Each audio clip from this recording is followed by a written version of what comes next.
पुण्यार्जक हैं। विद्या अरह गुरु भक्त परिवार, कृष्णा नगर, दिल्ली।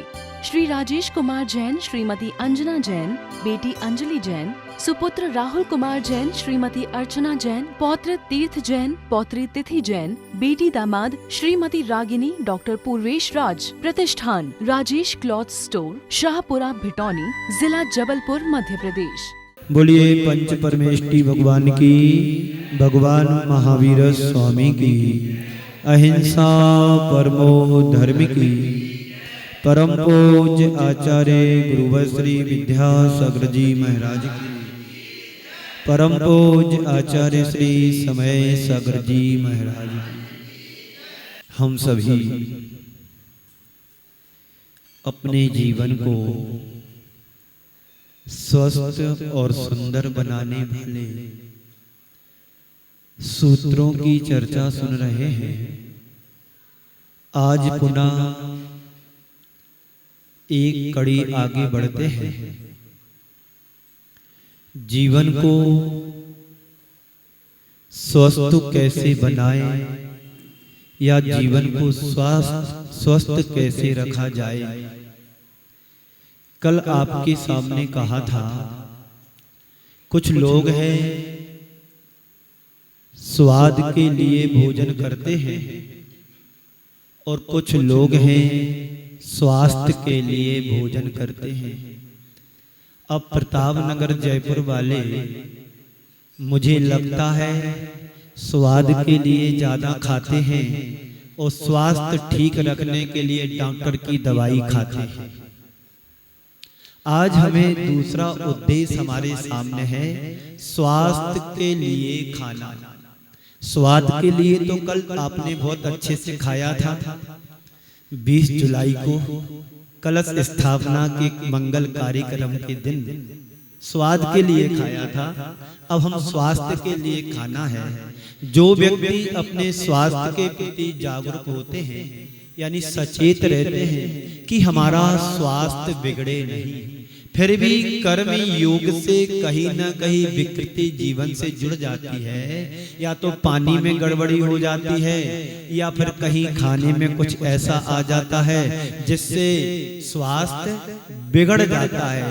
पर संत कहते हैं स्वास्थ्य बिगड़े नहीं। इसके लिए हमें क्या करना है, अपने भोजन के प्रति जागरूक रहने की आवश्यकता है। वह अपने भोजन में बहुत अधिक संयम रखने की आवश्यकता है। और यदि संयम नहीं रखेंगे हम तो स्वाद के लिए अधिक खाओगे तो एक समय ऐसा आएगा कि डॉक्टर तुम्हारा खाना पूरा ही छुड़वा देगा।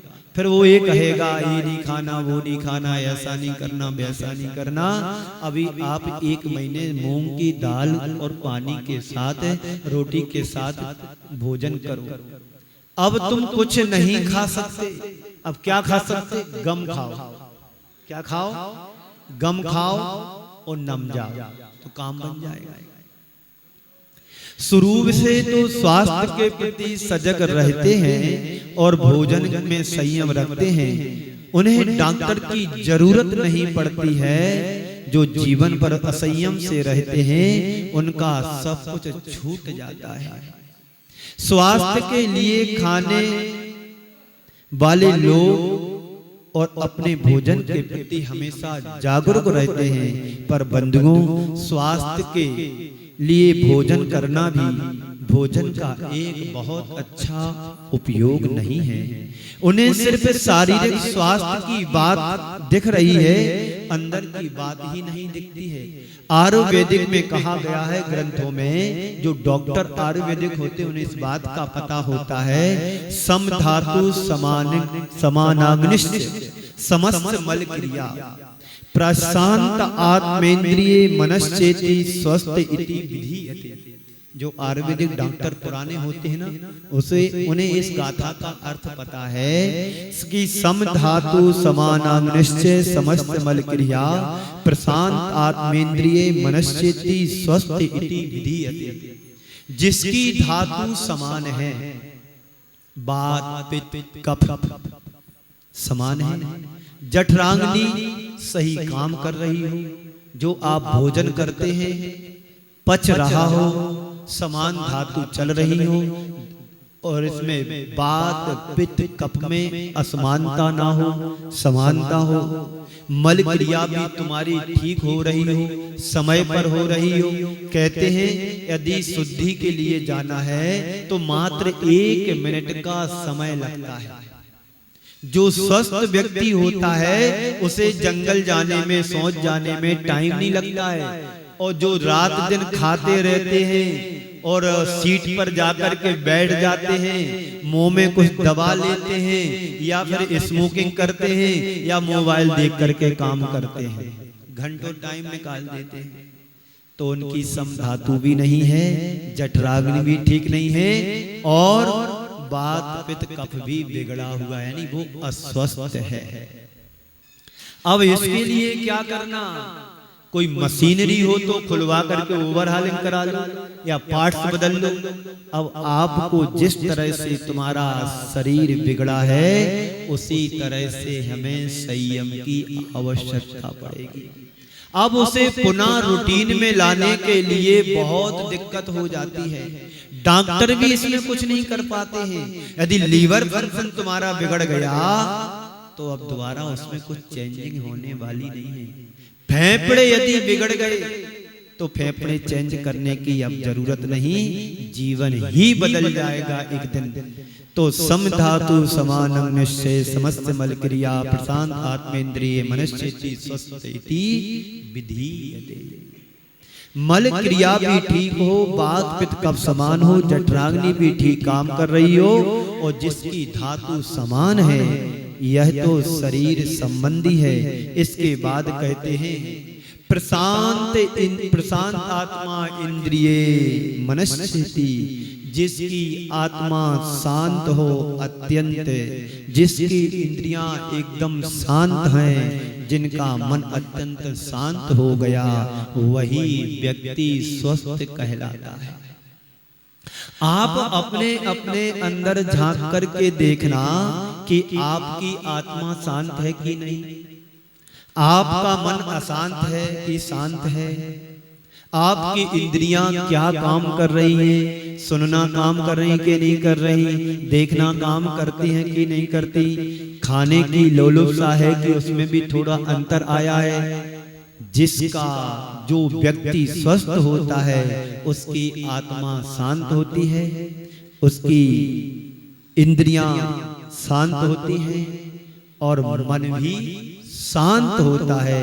तो आचार्यों ने उसके लिए ही स्वस्थ कहा गया है। बाहर के स्वास्थ्य के साथ साथ हमें अपने अंदर के स्वास्थ्य की बात भी विचारणीय होती है, अपेक्षित होती है कि भीतर का स्वास्थ्य उन्हीं का बन सकता है जो साधना में नित्य रत रहते हैं, जो साधना में डूबे रहते हैं, उनका ही स्वास्थ्य अपेक्षित ठीक होता है। इसलिए भोजन का सबसे उत्तम उद्देश्य स्वास्थ्य और साधना का होना चाहिए।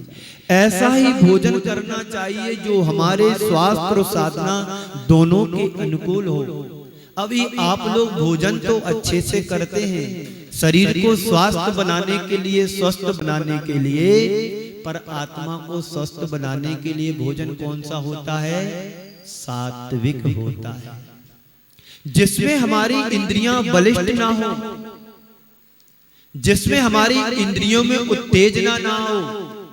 आप देखते हैं साधु संतों के भोजन को 6 रसों का त्याग करके भोजन करते हैं और अलग अलग दिन में रसों का त्याग करके भोजन करते हैं और सप्ताह में एक दिन उपवास करते हैं कि जो हमने भोजन किया है उसको पचाने के लिए भी टाइम तो देना चाहिए। आपने चक्की देखी है जो जिसमें गेहूं आटा पिसता है ना? 15 दिन में चक्की का एक दिन उपवास होता है, अमावस्या के दिन चक्की नहीं चलाता। क्यों? उस दिन तक चक्की की सफाई करते हैं, पार्ट्स को ठीक करते हैं, ग्रीस देते हैं। ये 15 दिन चली है ना, इसको रेस्ट मिलेगा, पार्ट्स को जो उसके पेंच पुर्जा उनको थोड़ा राहत मिले। ऐसे ही संत कहते हैं कि तुम 24 घंटे खाते खाते रहते हैं, तो सप्ताह में अष्टमी और चतुर्दशी के दिन उपवास करो, तो अंदर की तुम मशीन को साफ तो कर नहीं सकते हैं, लेकिन इसको तुम क्या कर सकते हो? रेस्ट देंगे, आराम देंगे, पार्ट्स को आराम मिलेगा, तो अगले दिन अच्छे से काम करने में तैयार रहेगी मशीन। जैसे आपके यहाँ कोई मजदूरी काम करता है, मजदूरी करता है, तो 6 घंटे में 5 घंटे में 1 घंटे का रेस्ट लेता है। दोपहर में फिर थोड़ा रेस्ट करेगा, भोजन करेगा, फिर काम पर चलेगा। जब बाहर की स्थितियां ऐसी बन जाती हैं, आप इनको इतना ध्यान देते हैं, तो फिर हमारी आत्मा को स्वस्थ बनाने के लिए साधना रूपी भोजन की खुराक जरूरी है। वो कहां से मिलेगी? स्वाध्याय परम तपः। जीवन को चलाने के लिए भोजन की आवश्यकता होती है, और मन को चलाने के लिए स्वाध्याय की आवश्यकता होती है। और जब स्वाध्याय करोगे तो आत्मा स्वस्थ बनेगी, स्वस्थ रहेगी। तो कहने का मतलब यही है कि आहार विहार की प्रक्रिया में नियंत्रण रखने के लिए जैन परंपरा में 8 मूल गुणों की चर्चा की गई है। यदि प्रत्येक व्यक्ति उन 8 मूल गुणों को धारण कर ले, तो उसका आहार विहार अपने आप संतुलित हो जाएगा। क्या है वो 8 मूल गुण? पता होगा आप लोगों को, आप लोगों ने पाठशाला में पढ़ा होगा, बच्चों को सिखाया होगा, और आप लोगों ने सुना भी होगा कि 8 मूल गुण क्या है? मद मांस मधु का त्याग और 5 उदंबरों का त्याग होना ही अष्ट मूल गुण कहलाता है। ये 8 वर्ष का होते ही बच्चे को उसके माता पिता शिक्षा के रूप में गुरु के पास ले जाकर के संस्कारित कराते हैं, और इन 8 मूल गुणों का पालन कराने का आशीर्वाद दिलाते हैं। तो मद मांस और मधु, रात्रि भोजन का त्याग, पानी छान करके पीना, पंच परमेष्टि का स्मरण करना, स्तुति करना, पूजन पाठ करना, और जीवों की दया का पालन करना, और 5 उदंबर फलों का त्याग करना। ये 8 मूल गुण हैं जो जैनी की एक पहचान होती है। यहाँ पर जितने लोग बैठे हैं, क्या सबका 8 अष्ट मूल गुणों का पालन होता है? रात्रि भोजन किस किस का त्याग नहीं है? हाथ ऊपर करो। रात्रि भोजन का किस किस का त्याग नहीं है? सबका त्याग है। पक्के में एक ईमानदारी, एक व्यक्ति तो आए सामने, 2 और 3। देखिए, आपने मानव जीवन पाया है। हमारे आचार्यों ने खाने के लिए निषेध नहीं किया। अभी जैसे मैंने कहा था, एक व्यापारी भी जो चक्की चलाने वाला 15 दिन में उसको रेस्ट देता है। ये बात मैंने कही। अब पशु पक्षियों को देखो। पशु पक्षी को किसी ने शिक्षा दी क्या? किसी ने ज्ञान दिया क्या कि तुम रात्रि में भोजन मत करो? गाय भैंस बकरी आदि दिन भर चरते हैं जंगल में जाकर के, और रात में घर में आकर के जुगाली करती जो खा करके आए हैं उसको पचाने का काम करते हैं। पशु पक्षी भी रात्रि में खाते पीते नहीं हैं, और हम मनुष्य होकर के यदि रात्रि का भोजन त्याग नहीं कर पाए, तो फिर हमसे बड़ा और अधर्मी कौन होगा? ये तो हमारे कुलाचार का पालन है, जैनत्व की पहचान है। हम जैन कुल में जन्म लिया है, तो हमारी पहचान क्या होगी कि हम रात्रि भोजन करें?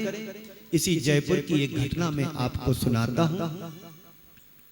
प्रमाण सागर जी महाराज के प्रवचन से मैंने सुना था, एक जैन साहब एक जगह भोजन करने के लिए गए। शाम का समय था, जैन साहब ने कहा कि भाई हम रात में भोजन नहीं करते, मेरे को जल्दी जल्दी आप व्यवस्था बना दो। बाजू में एक सरदार जी खड़े थे, बाजू में उनके मित्र सरदार जी भी थे। उन्होंने सरदार जी ने कहा कि जैन साहब, वो जमाना था जब लाइट वगैरह नहीं हुआ करती थी, तो लोग दिन में भोजन कर लेते थे, व्यवस्था बना लेते थे, चलो भैया रात्रि का समय होने वाला है, अपन दिन में भोजन कर लें, जीव जंतु गिर जाएं, कुछ हिंसा का काम हो जाए। अब तो जैन साहब देखो, ये बड़ी बड़ी हेलोजन लग गई हैं, अब रात्रि और दिन में कोई भेद नहीं रहा, चाहे दिन में खाओ चाहे रात में खाओ, उजाला पर्याप्त है। जैन साहब भी पक्के जैन साहब थे। उन्होंने कहा सरदार जी, एक जमाना था, पता नहीं कौन सा जमाना होगा, जब दाढ़ी सैलून की दुकानें नहीं होती थी, अब तो जगह जगह सैलून खुल गए हैं, ये दाढ़ी और पगड़ी क्यों नहीं आप बनवा लेते हो? बात समझ में आई? नहले पर दहला दिया, सरदार जी अपना मुख सा लेकर के रह गए। बंधुओं, कहने का मतलब तो तर्क कुतर्क वाली बात हो गई। पर यदि हमने जैन कुल में जन्म लिया है तो जैनत्व की पहचान क्या है? आप फ्लाइट में यात्रा करते हैं, ट्रेन में यात्रा करते हैं, विदेशों में जाते हैं, आप क्या बोलते हो? जैन थाली चाहिए, यानी तुम जैन होकर के दिन में भोजन करो, उसमें किसी भी तरह की गंदगी का समावेश नहीं होता है। जैन शब्द आया ही वहां पर आलू प्याज लहसुन जैसा शब्द भी कालम नहीं है। बताइए, जैनों की पहचान है। एक जमाना था यदि कोर्ट में जैन खड़ा हो जाए तो जज लोग विश्वास करता था कि जैन साहब ने कहा है, गलत नहीं हो सकता है। आज जैन साहब 1000 पहुंच जाएं, कोई सत्य साबित नहीं कर सकता है। सारा विश्वास खो दिया, खंडित कर दिया। जो कुछ बचा है अब उसको जैनत्व के नाते बचाने का प्रयास करो। तो जैनों की पहचान क्या होती है? पानी छान करके पीना, दिन में भोजन करना और एक बार परमात्मा के दर्शन करना। ये जे तिगड़म जिसके जीवन में आ जाती है वो जैनी कहलाता है। कल मैंने जैन की परिभाषा कही थी, आज मैं पुनः सुना देता हूं कि जैन कौन? जैन कौन? जो खुद के ध्यान के साथ साथ औरों का ध्यान रखता हो, वही जैनी है। और वह जैनी ये भावना भाता है कि ये जैनत्व के संस्कार मेरे जीवन में अंतिम समय तक बना रहे, खुद जिए और औरों को जीने का अवसर दें, उसे जैन कहते हैं। मध्य मास मधु, इन्हें मकार त्रय भी कहते हैं। इसका त्याग करना परम आवश्यक है। ये तीनों मकार हमारे जीवन में विकार लाते हैं। आपने शराबी व्यक्ति को देखा होगा, आपने मांसाहार करने वाले व्यक्ति की प्रवृत्ति देखी होगी, और आपने शहद करने वालों को देखा होगा। शहद में असंख्यात जीवों का घात होता है। आपके सामने किसी की उगाल यानी उल्टी रख दिया जाए और आपसे कहा जाए कि इसका सेवन करो, आप सेवन तो दूर की बात देखना भी पसंद नहीं करोगे। जो मक्खियां यूरिन से लाकर के शुगर को वहां अपने छत्ते में इकट्ठा करती हैं, मुख में लाती हैं, वो वहां जाकर के इकट्ठा कर देती हैं वो लार के रूप में, और उसका आप सेवन करोगे? बोलो, उल्टी ही तो है मधुमक्खियों की, उसको हम शहद के रूप में। और ऐसे नहीं बनती है वो, सारी मधुमक्खियों को मारा जाता, उड़ा दिया जाता, उनके घर को बिखेर दिया जाता है। कुछ मधुमक्खियां तो मर जाती वहीं पर, और कुछ उड़ उड़ करके मर जाती, उनको घर नहीं मिलता है। और ऐसी शहद को खाने के लिए हमें कहा जाए कतई नहीं, ये हिंसा का सबसे बड़ा रूप है। जैन दर्शन कहता है कि एक चींटी को बचाना बड़ा पुण्य का काम होता है, और हम हजारों मक्खियों को मार दें, असंख्यात मक्खियों को मार दें, ये जैन धर्म कतई स्वीकार नहीं करता है। भगवान महावीर का उद्देश्य और उनका नारा है, खुद जियो और दूसरों को जीने का अवसर दो। तो ये तीनों मकार हमारे जीवन में विकार लाते हैं। जो व्यक्ति मद्यपाई होता है, किसी भी चीज का नशा करता है, उसका आचार विचार सब बिगड़ जाता है। इसलिए मद्य मांस मधु के त्याग की बात कही गई। भारतीय संस्कृति पर आप विचार कीजिए कि कितना अधिक ध्यान दिया गया है। व्यक्ति को एक एक क्रिया पर सजगता रखने का उपदेश दिया गया है। आप जब रास्ते पर चलते हैं तो देख करके चलते हैं कि कहीं मेरे द्वारा जीवों की हिंसा ना हो जाए, चींटी ना मर जाए। जब आप घर में झाड़ू निकालते हैं तो देख करके निकालते हैं, कहीं चींटी ना मर जाए, कोई कीड़े ना मर जाए। इतना ध्यान तो हम रखते हैं। व्यक्ति को एक एक प्रक्रिया पर ध्यान रखना चाहिए। यहाँ तक कि उसके खान पान पर संयम रखने की बात की गई। यहाँ कहा गया है, भारतीय संस्कृति में एक कहावत के रूप में कहा गया है, जैसा खावे अन्न वैसा होवे मन, जैसा पीवे पानी वैसी बोले वाणी। यदि पानी पीता है तो मधुरता के साथ संभाषण करता है, और यदि कोई पानी की जगह शराब पी करके आ जाए तो क्या करता है वो बताओ, तो उफान मचा देता है। व्यक्ति शराब के नशे में अपने आप की शुद्ध बुद्ध भूल जाता है। उसे ये भी ज्ञान नहीं होता है मैं कहाँ पर खड़ा हूँ, किससे बात कर रहा हूँ। कभी कई बार ऐसा होता है, माँ को माँ नहीं समझता है, बहन को बहन नहीं समझता है, और पत्नी को पत्नी नहीं समझता है। उसकी विचारों में, उसकी सोच में विकृति आ चुकी है। वो शराबी व्यक्ति कहीं से भी ठीक नहीं है। वो अपने घर को भूल जाता है, अपने परिवार को भूल जाता है। एक बार शराब, एक बूंद शराब पीने में कितना पाप लगता है, जैसे 7 गांवों को जलाने का पाप लगता है। एक शहद की बूंद में ये कहा गया है। तो शराब कैसे बनती है, कितने जीवों को, त्रस्त जीवों को मार करके सड़ा करके बनाते हैं, और फिर भी लोग पीते हैं। उस बाटल के ऊपर क्या लिखा रहता है, मद्यपान सेहत के लिए हानिकारक है, धूम्रपान सेहत के लिए हानिकारक है।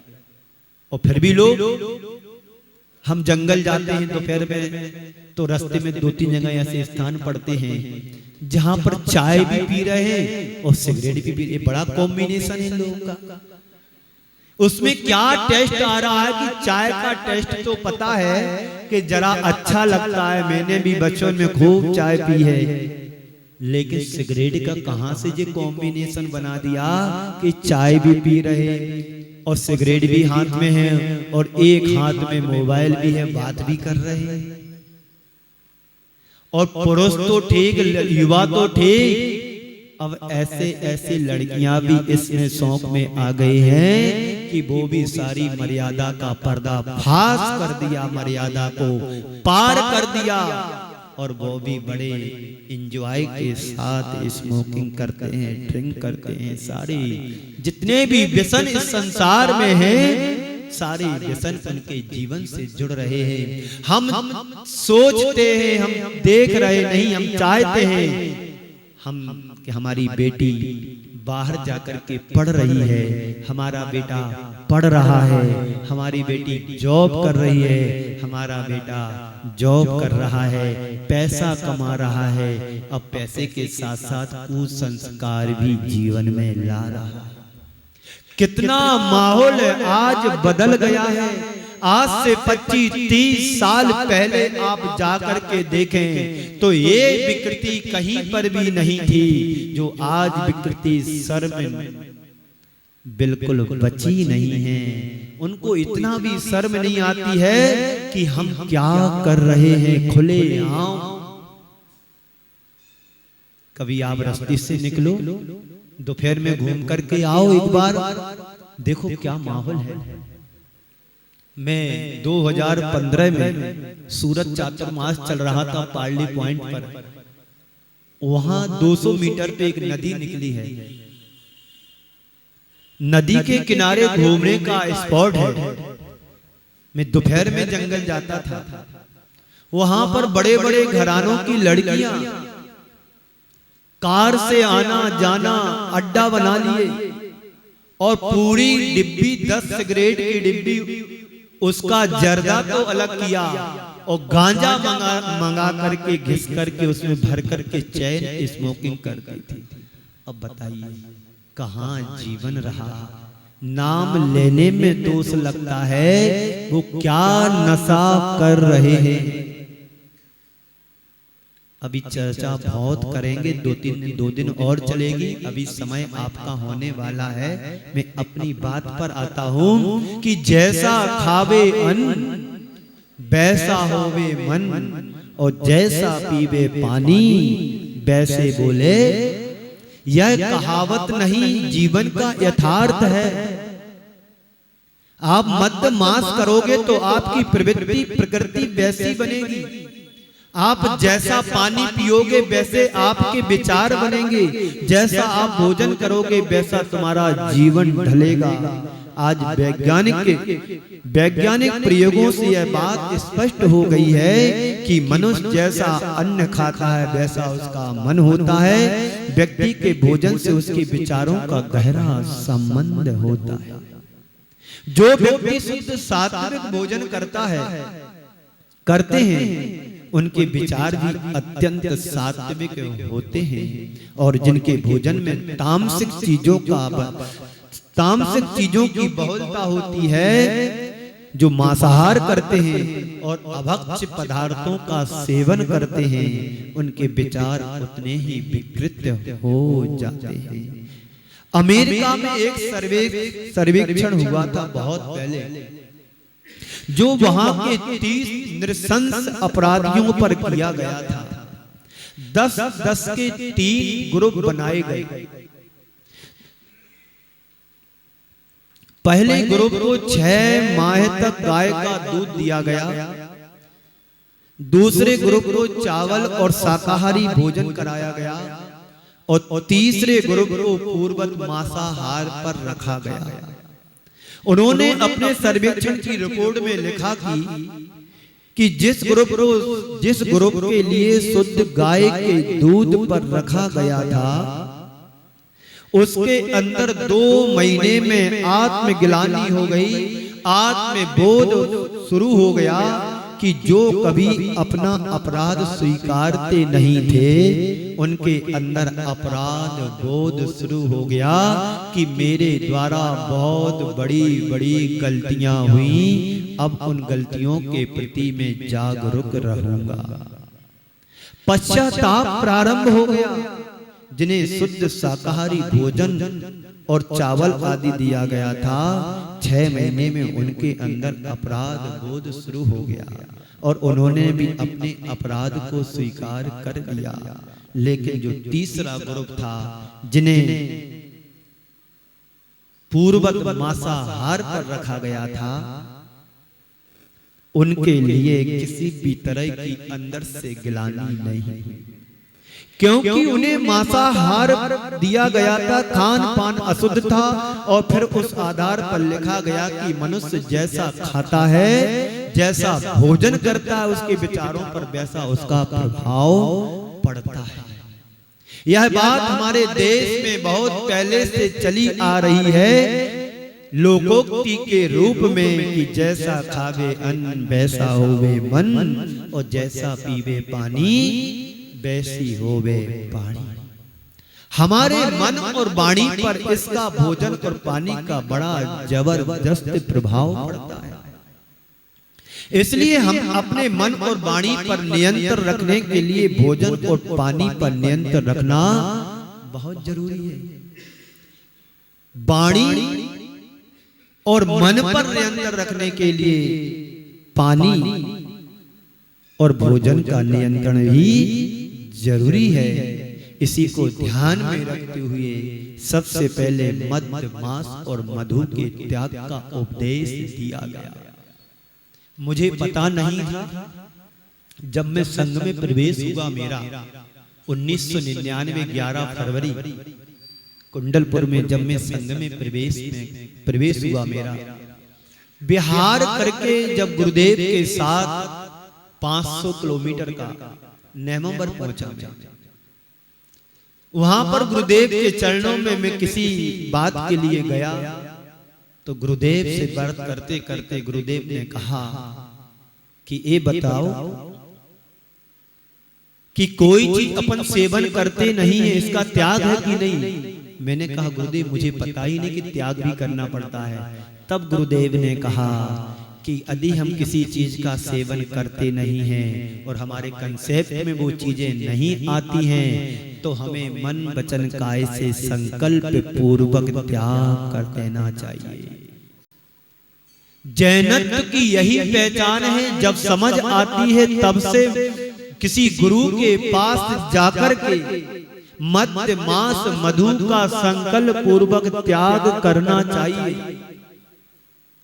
हम खाते नहीं, पीते नहीं, देखते नहीं और जीवन में ये कभी करना भी नहीं, तो इसका त्याग भी हर किसी का, हर जैनी का होना चाहिए। तब मुझे पता लगा कि त्याग नहीं किया, खाते नहीं तो पाप पूरा लग रहा है, क्योंकि आपका संकल्प नहीं है त्याग का। खाना नहीं है, खाया भी नहीं, लेकिन छोड़ा भी तो नहीं है। विश्व में जहां जहां हिंसा हो रही है, जो जो मद्यपान कर रहे हैं, उनका पाप भी मेरे लिए लग रहा है, क्योंकि मेरा त्याग नहीं है। इसलिए तो मद्य का त्याग, मधु का त्याग, मांस का त्याग, इनका उपदेश दिया गया है। तो मद्य का त्याग करना चाहिए। मादक पदार्थों का सेवन हमारे जीवन के लिए बहुत हानिकारक है। इनका सेवन करने से जीवन बर्बाद हो जाता है। शराब हमारे जीवन को खराब कर देती है। शराब पीने से व्यक्ति की वृत्ति और प्रवृत्ति में जबरदस्त बिगाड़ आ जाता है। शराब व्यक्ति के सामाजिक, धार्मिक और सांस्कृतिक चेतना को भी विकृत कर देती है। शराब, इस शराब के कारण ना जाने कितने परिवार बिखर गए हैं, परिवार बिखरे हैं, समाज में भी बिखराव आया है और विचारों में बिखराव तो आता ही आता है। अन्वेषण बताते हैं कि शराब और अजारकता में गहरा संबंध है। शराबी आदमी अपने सामाजिक दायित्व के प्रति उदासीन हो जाता है। जिसको शराब पीने की लत लग जाती है, घर में देखता नहीं है कि खाने को है कि नहीं, उसे तो सुबह से शराब चाहिए। पत्नी से झगड़ करके, मर्चों के साथ मारपीट करके, जो मिलता है, जो जैसा मिलता है, बाजार में बेच करके पैसे करके इकट्ठे और शराब पी करके आ जाता है। ऐसी बुरी लत होती है। कहने का तात्पर्य है, किसी भी प्रकार का लत जीवन के लिए अच्छी नहीं होती है। चाहे शराब की हो, चाहे तम्बाकू की हो, चाहे गुटखा की हो, चाहे चाय की हो, चाहे किसी भी तरह की लत हो, आदत हो, ये आदत व्यक्ति को कहीं का भी रहने नहीं देता है। व्यक्ति को नींद नहीं आती है तो इंजेक्शन लगा करके सोता है। बताओ ये आदत पड़ी कि नहीं पड़ी? जो भी अच्छी या बुरी आदत जो भी होती, व्यक्ति जब तक उसका पालन नहीं कर लेता है, जब तक छूटता नहीं। लोग बहुत से संपर्क में आते, गुटखा खाते, पाउच खाते हैं। एक लड़का मेरे पास आया कुछ दिन पहले, महाराज जी मैंने बहुत बड़े बड़े अपराध किए, शराब पीने के बाद मैंने भगवान के ऊपर अभिषेक किया। उसे आत्मग्लानि हो रही थी, तो मैंने उससे कहा, मेरे से प्रायश्चित की बात कर रहा था। मैंने कि मैं तो प्रायश्चित देने का अधिकारी नहीं हूँ, लेकिन तुम अपने अंदर आत्मग्लानि करो कि मैंने सबसे बड़ा, जीवन का सबसे बड़ा अपराध किया है कि शराब पीने के बाद मैंने भगवान को छुआ जो नहीं छूना चाहिए। शराबी व्यक्ति भगवान को छू ले कोई पाप नहीं है, लेकिन शराब पी करके के बाद छुओ तो ये बड़ा अपराध है। उसे दुख भी हो रहा था। मैंने उसको रास्ता बताया कि जाओ सुधा सागर के पास जाओ, समय सागर के पास जाओ, युग सागर, नियम सागर के पास जाओ, प्रमाण सागर के पास जाओ, हमारे संग के जो बड़े बड़े साधु उनके पास जाओ, और तुम्हें लगता है कि जो और जे श्रेष्ठ कोई आचार्य मिले, जो अपनी चर्या में फिट हैं उनके पास जाओ और उनके पास जाकर के तुम अपनी ये गलती का बखान करो। बालक बत बन करके ऐसी सब उड़ेल तो उनके चरणों में कि मेरे को ये लगे कि मेरे अंदर का सब खाली हो गया।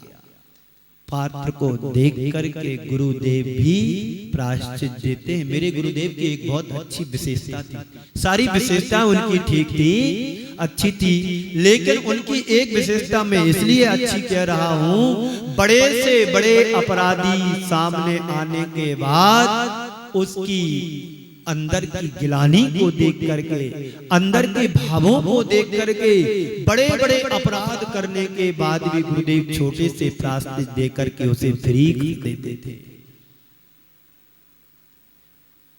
बात समझ में आ रही ना? पात्र को देख करके प्रायश्चित दिया जाता है। यदि उसको 10-20 उपवास दे दिए, वो उपवास का नाम सुन करके घबरा जाए, जिसने कभी जीवन में किया ना हो। पूछते थे क्या आप उपवास कर सकते हैं, कभी किया है? नहीं तो दूसरी चीज प्रायश्चित में देते हैं। चाहे संग की बात हो, चाहे श्रावकों के बीच की बात हो, गुरुदेव पात्र को देख करके और उस कृत्य को देख करके प्रायश्चित देते थे। और एक बात और बताऊं, प्रायश्चित देने का अधिकार उसी को हो जो गुरु आज्ञा से प्रायश्चित ग्रंथ पढ़ता हो। पहली बार गुरुदेव ने आदेश किया 2014 में, संभव सागर जी महाराज के लिए उन्होंने ग्रंथ दिया कि जाओ ये समय सागर जी को ग्रंथ दे दो कि ये प्रायश्चित ग्रंथ तुम्हें पढ़ना है। प्रायश्चित देना बहुत बड़ी बात है। उसके पहले अपने आप को इतना शुद्ध बना लो कि तुम्हारी बात का सामने वाले के ऊपर प्रभाव पड़े।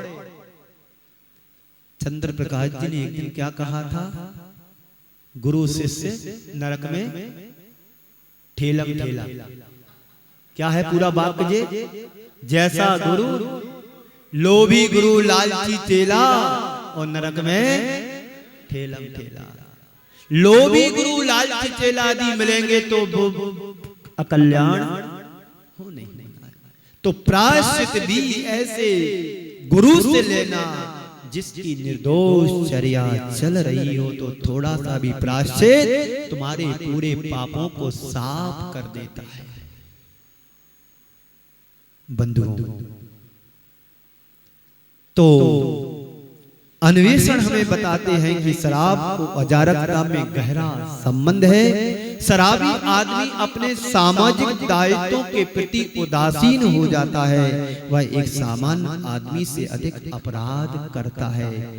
आज जितने भी अपराध होते हैं, वैज्ञानिकों के अनुसार उनमें से 92% शराब के कारण होते। अब तो और आगे बढ़ गया होगा प्रतिशत। इस कार्यक्रम के पुण्यार्चक थे विद्या अरह गुरु भक्त परिवार, कृष्णा नगर, दिल्ली। श्री राजेश कुमार जैन, श्रीमती अंजना जैन, बेटी अंजलि जैन, सुपुत्र राहुल कुमार जैन, श्रीमती अर्चना जैन, पौत्र तीर्थ जैन, पौत्री तिथि जैन, बेटी दामाद श्रीमती रागिनी, डॉक्टर पूर्वेश राज। प्रतिष्ठान राजेश क्लॉथ स्टोर, शाहपुरा, भिटौनी, जिला जबलपुर, मध्य प्रदेश।